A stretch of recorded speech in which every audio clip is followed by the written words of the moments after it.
Pernah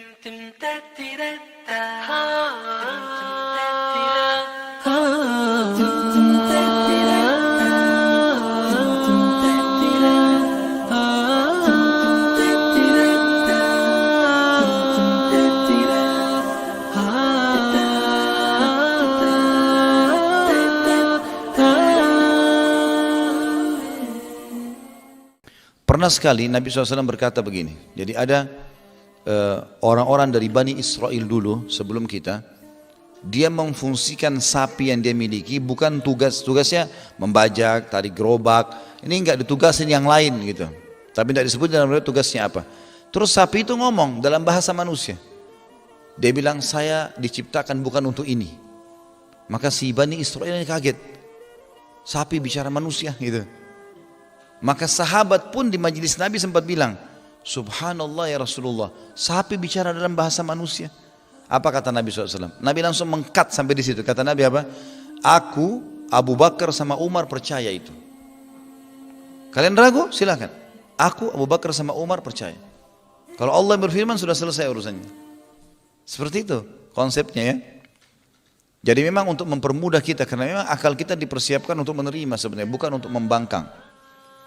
Juga riwayat lain, ada satu orang Arab Badui, kebetulan dia menggembala domba, dombanya banyak sekali. Begitu dia menggembalain domba, pas dia lagi gembala domba, ada satu serigala nyuri satu dombanya. Karena dombanya besar, digigit lehernya, ditarik, keberatan, serigalanya lamban. Maka dikejar oleh si pengembala, ditarik dengan paksa domba tersebut. Tiba-tiba serigala itu bicara pakai bahasa manusia. Ini riwayat Sahih, riwayat Bukhari. Kata serigala, bertakwalah kepada Allah. Kenapa kau ambil rezeki yang sudah Allah tentukan untukku? Kaget si penggembalanya. Lalu dia mengatakan, dia belum beriman. Dia mengatakan, bagaimana bisa serigala berbicara dengan bahasa manusia? Serigala itu langsung bilang apa? Gara-gara ini Badui beriman. Dia tadinya kafir, belum beriman. Lalu dia mengatakan, mau kau saya beritahukan yang lebih aneh daripada apa yang kau kaget lihat sekarang?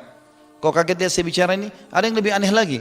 Kata Badui tersebut, apa? Di Madinah ada seorang Rasul bernama Muhammad dan serigala mengatakan sallallahu alaihi wasallam, memberikan salam kepada Nabi, gitu kan? Di Madinah ada seorang Rasul bernama Muhammad sallallahu alaihi wasallam mengajak manusia ke agama Allah, tapi masih banyak mengatakan dia penyihir dan mendustakannya. Maka si Badui tersebut tidak banyak bicara, dia ambil dombanya pergi ke Madinah, dicari Nabi SAW, lalu beriman menceritakan kejadian tersebut. Ya, orang beriman memang seperti itu konsepnya, gitu kan? Karena kalau kita tidak memudahkan ini Bapak Ibu sekalian, banyak hal yang kalau kita cuma pakai otak tolak loh. Masalah surga neraka, di mana surga? Nggak kelihatan, kan gitu.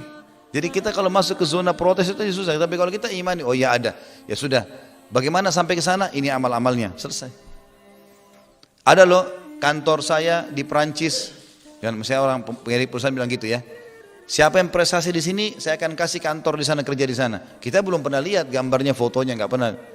Tapi pegawai yang faham, dia tahu kalau di sini sebenarnya perusahaan ini sudah bagus ya. Maka dia pun mengejar prestasi terbesar itu, kan begitu ya. Walaupun dia belum lihat, toh dia sudah tahu di sini gajinya bagus. Kita di dunia kan sudah dikasih tuh, 2 mata, 2 telinga, 2 tangan, 2 kaki, apalah macam-macam kenikmatan. Kalau salah pun masih dimaafkan. Peraturan kehidupan yang luar biasa. Berarti kalau di sini ada, di sana ada dong akhirat. Konsep sederhananya begitu. Berarti di sini perusahaan itu ada. Kalau pimpinan perusahaan bilang di sana ada lagi loh, tapi lebih bagus dari sini. Prestasi sini saya kasih di sana. Berarti pegawai yang berakal dia akan bilang, baik saya kejar. Bagaimana caranya? Kerja begini. Baik dikerjain sama dia. Seperti itulah orang beramal saleh masuk sana. Seperti itu rasionalnya ya.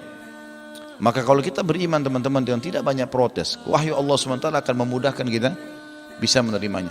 Sekali kita buka pintu protes, terbuka was-was syaitan yang besar. Sekali saja, kenapa saya Allah jadikan perempuan? Kenapa bukan laki-laki? Saya mau jadi laki-laki. Maka syubhat di otak kita sudah luar biasa. Seperti kita lagi buka pintu, di depan ini banyak serangga. Udah masuk semua serangganya tuh.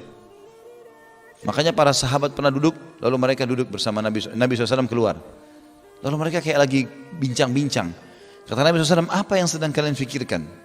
Ya Rasulullah, seseorang di antara kami muncul di benaknya, gitu kan? Siapa yang ciptakan kamu? Maka kami pun menjawab, Allah. Lalu muncul di benak kami, siapa yang menciptakan gunung, siapa yang menciptakan bumi, siapa yang menciptakan langit. Terus saja kami menjawab Allah. Terakhir ada pertanyaan, siapa yang menciptakan Allah? Kata Nabi SAW, apakah sudah sampai pertanyaan itu pada diri kalian? Maka mereka bilang, iya ya Rasulullah. Sahabat ngaku itu. Apa kata Nabi SAW? Kalau itu datang, waswas syaitan. Bilang, amantu billah. Aku beriman kepada Allah. Selesai. Karena syubhatnya kan kemana-mana, termasuk protes Allah SWT nanti. Kan gitu, lebih mudah. Subhanallah, kita lihat saya lihat orang-orang muslim yang dari kecil sudah aktif di masjid, jadi marbot masjid, betul-betul hidupnya udah di masjid rumah Allah, azan sholat, bersihin masjid dapat pahala, udah selesai, nikah, punya anak keturunan, urus masjid sampai mati. Masya Allah, mudah sekali hidupnya, gak ada protes, ada pengajian dia urus, dia duduk, Masya Allah, nikmatnya luar biasa. Dibandingkan orang yang pendidikan, sarjana, mungkin profesor, tapi membangkang, gak ada Tuhan, gak ada begini, gak ada begitu. Itu kan aneh ya. Dan kita banyak terkurung dengan masalah akademik saja ini. Kita akademik teman-teman cuma pelengkap warna kita sekarang. Belum tentu orang yang tidak masuk di jenjang akademik lalu bodoh. Enggak.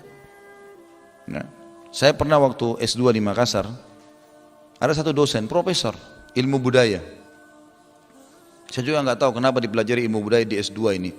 Tapi yang jelas waktu itu saya masuk di kelas habis asar. Tiba-tiba dia lagi bicara masalah budaya orang Bugis Makassar waktu itu.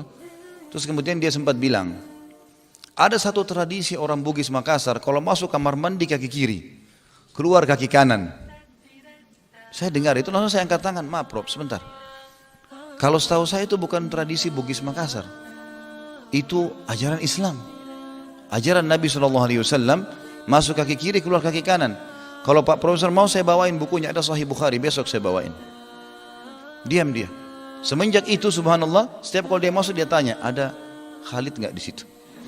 Ditanya. Saya datang situ, saya jadi kayak penghambatnya dia kalau dia bicara. Nggak boleh sembarangan. Ini bagaimana caranya? Profesor tapi nggak ngerti, masuk kamar mandi loh, ini hukum dasar. Tapi luar biasa. Jadi tidak selamanya titel akademik jadi tolok ukur. Tapi ada orang subhanallah yang mungkin dia mudah sekali belajar agama, faham, diamalkan, itu jauh lebih mudah, lebih baik. Maka ini harusnya digarisbawahi teman-teman sekalian. Dan subhanallah, kepekaan kita dalam menerima hukum Allah, menanamkan keimanan dalam hati sampai kita nanti sangat pekah dengan Allah.